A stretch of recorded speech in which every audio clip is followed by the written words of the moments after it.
Welcome, readers. Right now, we find it hard to keep up with our school family since we're all spread out. If we had a new person join us in our class right now, it'd be really hard to get to know them. Notice I said hard, but not impossible. One way we get to know people is by observing how a person speaks, how they act, and how they treat others. Isn't this how we decide if we're willing to be friends with someone? Did you ever realize that we do the same thing with book characters? At the start, we don't know anything about them, but very quickly, we start to make observations and decisions on whether we're willing to get to know the character more. When we get to know the character more, we decide if we'd want to be their friend. So sit back and see what you can observe about the characters in our book. It's backwards. Because of Winn Dixie. Chapter 1. My name is India Opal Baloney, and last summer my daddy, the preacher, sent me to the store for a box of macaroni and cheese, some white rice, 2 tomatoes, and I came back with a dog. This is what happened. I walked into the produce section of the Winn Dixie grocery store to pick up my 2 tomatoes, and I almost bumped right into the store manager. He was standing there all red-faced, screaming and waving his arms around. "Who let this dog in here?" he kept on shouting. "Who let a dirty dog in here?" At first, I didn't see a dog. There were just lots of vegetables rolling around on the floor, tomatoes and onions and green peppers. And there was what seemed like a whole army of Winn Dixie employees running around, waving their arms just the same way the store manager was waving his. And then the dog came running around the corner. He was a big dog and ugly, and he looked like he was having a real good time. His tongue was hanging out, and he was wagging his tail. He skidded to a stop and smiled right in front of me.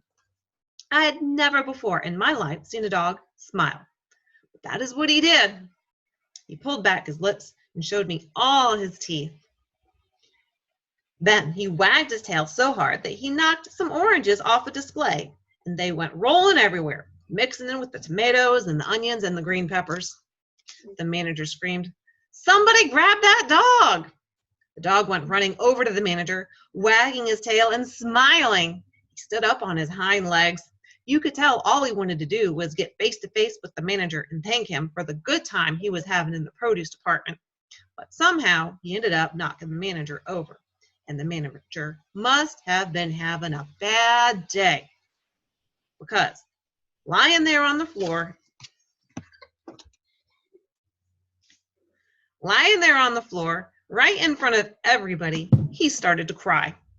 The dog leaned over him, real concerned, and licked his face.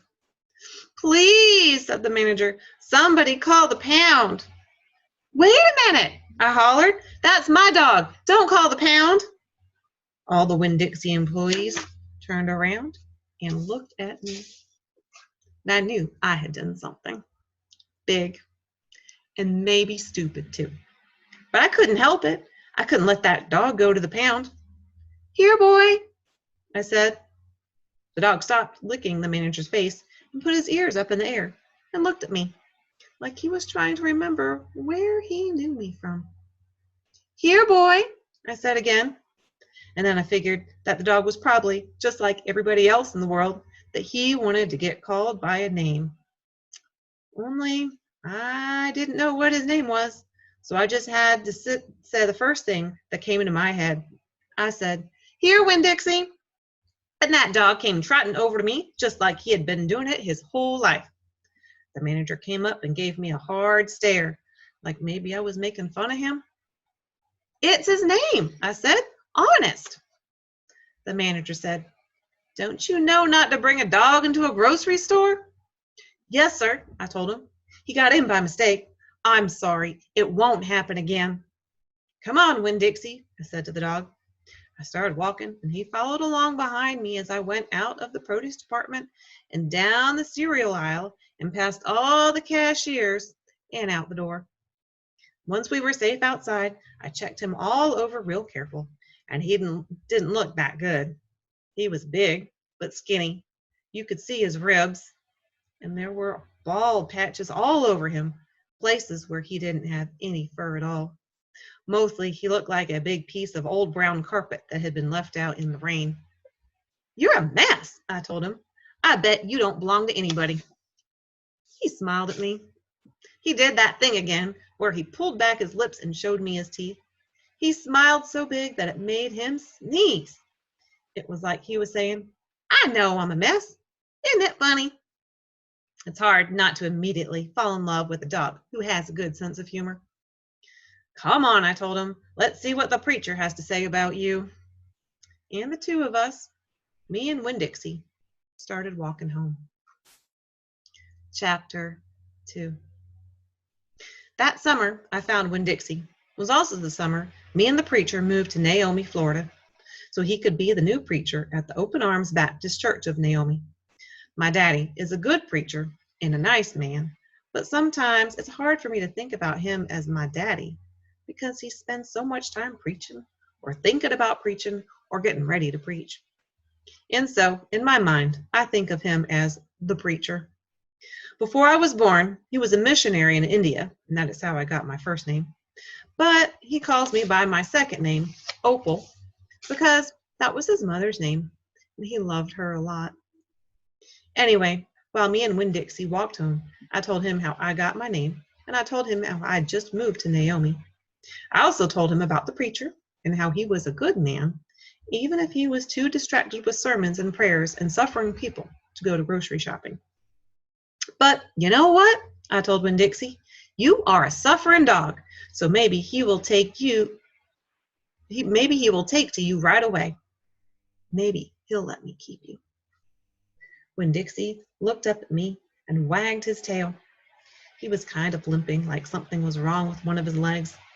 And I have to admit, he stunk. Bad. He was an ugly dog, but already I loved him with all of my heart. When we got to the Friendly Corners trailer park, I told Winn Dixie that he had to behave right and be quiet because this was an all-adult trailer park, and the only reason I got to live in it was because the preacher was a preacher and I was a good, quiet kid. I was what the Friendly Corner trailer park manager, Mr. Alfred, called an exception. And I told Winn Dixie he had to act like an exception too. Specifically, I told him not to pick any fights with Mr. Alfred's cats or Mrs. Detweiler's little yappy Yorkie dog, Samuel. Winn Dixie looked up at me while I was telling him everything, and I swear he understood. "Sit," I told him when we got to my trailer. He sat right down. He had good manners. "Stay here," I told him. "I'll be right back." The preacher was sitting in the living room, working at the little fold-out table. He had papers spread all around him, and he was rubbing his nose, which always means he's thinking hard. "Daddy," I said. He said back. "Daddy, you know how you always tell me that we should help those less fortunate than ourselves?" He said. He rubbed his nose and looked around at his papers. "Well," I said, "I found a less fortunate at the grocery store." "Is that right?" he said. "Yes, sir," I told him. I stared at the preacher real hard. Sometimes he reminded me of a turtle hiding inside of its shell, in there thinking about things and not ever sticking his head out into the world. "Daddy," I was wondering, could this less fortunate could he stay with us for a while? Finally, the preacher looked up at me. "Opal," he said, "what are you talking about?" "I found a dog," I told him. "I want to keep him."